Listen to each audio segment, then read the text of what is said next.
ఈరోజు శ్రీరామనవమి మంచి రోజు కాబట్టి మీ అందరికీ ఈ మాట చెప్పాలని చెప్పి, అది కూడా నిజామాబాద్ గడ్డ నుంచే మా సొంత ఊరు నుండే చెప్పాలని మిమ్మల్ని అందరికీ కూడా రిక్వెస్ట్ చేయడం జరిగింది. ఏప్రిల్ 25వ తారీఖు నాడు ఉదయం 10 గంటలకు ముహూర్తం ఉన్నది. కాకపోతే పొద్దున్నే 10కే ఉంది ముహూర్తం కాబట్టి మా కార్యకర్తలతో చేసుకుంటా ఉన్నాం.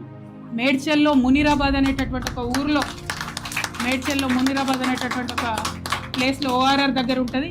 చాలా పెద్ద ఫంక్షన్ హాల్ దొరికింది, 20 ఎకరాలు ఉన్నట్టుంది. మా కార్యకర్తల కాడికే ఒక 30-35 వేల మంది పడతారు.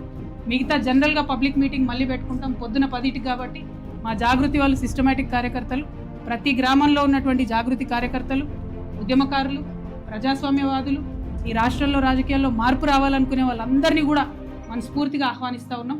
ఏప్రిల్ 25వ తారీఖు, వచ్చే నెల ఏప్రిల్ 25వ తారీఖు నాడు మార్నింగ్ 10 o'clockకి మేము జెండా ఆవిష్కరణ చేసి మా పార్టీ పేరు చెప్తాము. మంచి ముహూర్తం ఉంది, మీ అందరికీ తెలుసు నేను ముహూర్తాలని బలంగా నమ్ముతా. మరి కాలానుగుణంగా పనులు చేస్తే ప్రజలకు కలిసి వస్తుందని నేను బలంగా నమ్ముతున్నా కాబట్టి ఆ ఉదయం పూట అయినా తీసుకోవడం జరిగింది.